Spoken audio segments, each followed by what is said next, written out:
you know, feel like it's a good opportunity for us. He's been great to work with. Panthers been great to work with, and so just look forward to the opportunity to compete with them tomorrow and Wednesday. Today's kind of a good day for us to clean up some things that we need to work on, and you know, from last week and going forward into this week, obviously we want to continue to install and add things on a regular basis here, so that we'll be ready, as ready as we can be, when we get to September. So um, look forward to the week, and hopefully we can get off to a good string here today, and string some days together this week. Well, what's some of the best things you get out of the joint practices?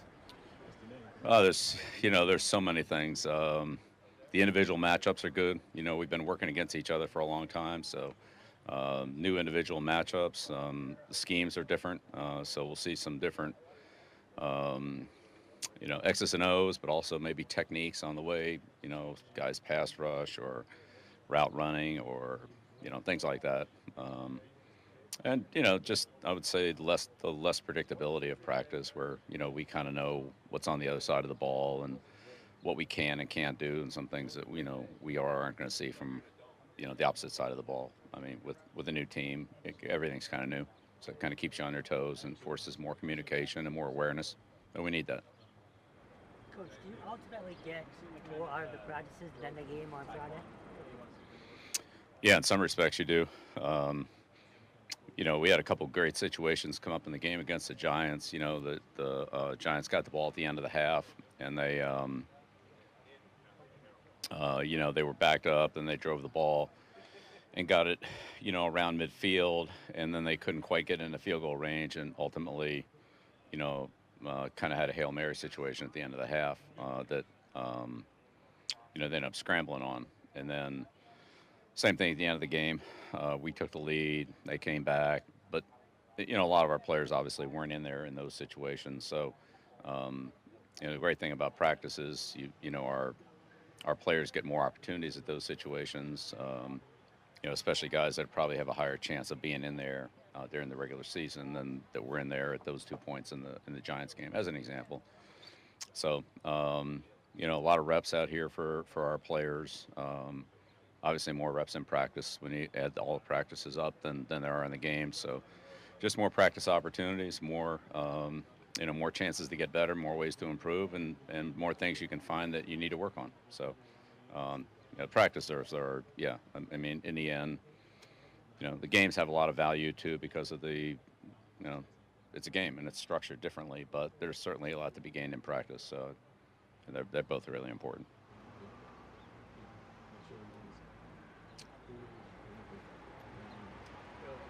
Said when it comes to the play call, you're going through a process just like everything else on the team. What's the nature of that process? Is it competitive, like it is for the players, where you're competing for opportunity and being evaluated? No, that doesn't have anything to do with it.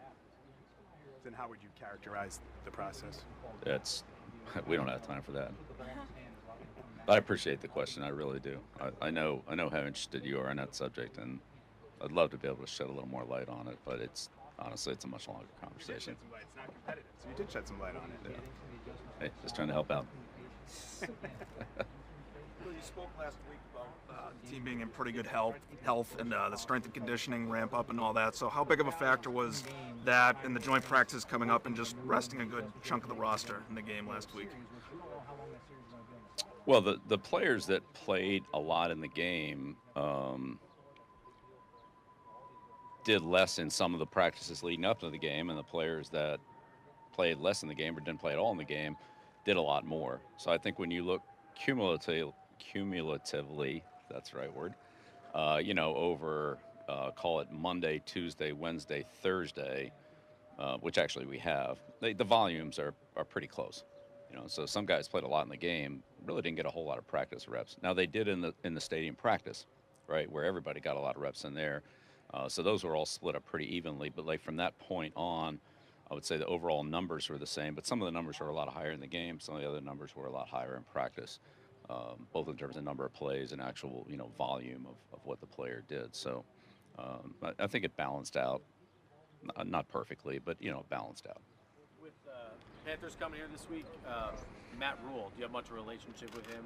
What's your impression? Oh, a ton of respect for Matt Rule. Yeah, I mean, Matt's did a tremendous job at Temple. I ran a great program there, and then, of course, went down to Baylor and, did an outstanding job down there. Then looked at the draft this year, and, the number of players that came out of Baylor this year in the NFL draft, which are, really his players.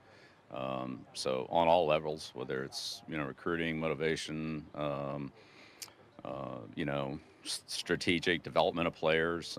Say not all the players at those two schools are necessarily the top high school prospects going there, but he turned out a lot of good players, and so have a had a good connection with him when he was at Temple, and some mutual friends there and so forth. But followed him, and then watched him come into this league, and have a ton of respect for the way he approaches the game. He's a football guy, and so we have a lot in common there. We really enjoy football. It looked like Sam Roberts had a good game the other night. Just what has he done well so far this summer, and what do you think he still needs to work on to earn a role in the team? Yeah, Sam, like a lot of our rookies, I think you could really say this about just about all of them. He's flashed. He certainly had some good moments and good plays. It's a big jump for him. Level of competition, scheme, everything else, and he was, one of the best at where he played, and that's flipped now. So, but he's a talented guy. He works very hard. He's improved a lot. He's got a lot of room to grow. But his fundamentals and his recognition and obviously experience in the league, those all are, that he has a long way to go on that. But he's he's better every time he steps onto the field. He's been healthy. He's been on the field. He's gotten a lot of reps, that's how you improve. And so like working with him. But we'll see how it goes. He's got a ways to go, but he's making a lot of progress. So what have you seen from Vinny Sunseri as he's taken over the running backs room? Yeah, Vinny does a great job for us. Football family, so football is his whole life.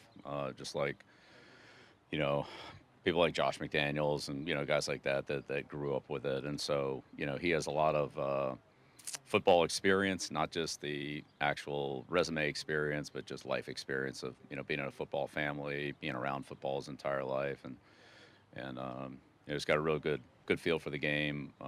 Came in, worked on defense. Now he's worked on offense. I think he sees the game well. He understands the game, what defenses do to offenses, how offenses attack defenses. He's was a player, of course, played here. Has a good feel for player-coach relationships. Relating to players, understanding what players are going through at this level. Different than myself, who didn't play. I have to just figure out what those were. I never actually experienced them myself. So, Vinny, Gerard, Troy, all those guys like that really, add a lot to, they help me and they add a lot to, understanding, just kind of putting the whole team together and where guys are at different points in their career, older guys, rookies, and so forth. And so, yeah, I think he's got a really good skill set and has helped us a lot and just will continue to grow. I mean, he's only been doing it at this level now for, a short amount of time. Had a great year at, Alabama, working obviously in a great program there with Coach Saban, and the other coaches down there as well. So, he's glad we have him. He's done a great job for us. Coach, what have you seen from Javon Bentley just in terms of progress and particularly from a leadership standpoint? Yeah, Juwan's got great leadership ability. I think you saw that all the way,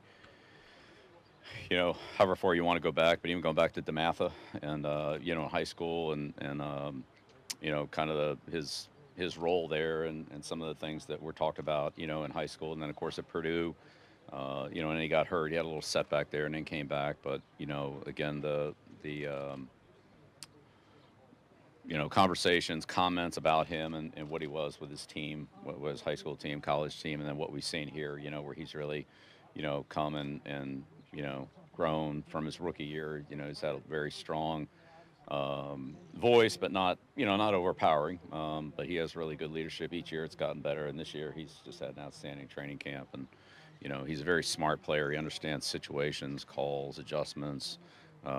knows how to apply them, and does a great job of communicating. He's a very good communicator, and I know Gerard and Steve have spent a lot of time with him and encouraged that. Of course, Gerard was one of the probably the best communicator on defense we've ever had here, and so I'm sure that Ben's learned a lot from him, but at the same time, he has a lot of those natural qualities himself. So he's done that great job for us. Really, really glad we have him. It's been, he and Devin do a great job of leading the defense. Bentley in the front seven, McCourty in the back end, and they work together well. Two more questions here. Are we good? Great. All right. Thank you. Yeah, they got a lot of people you got to get to.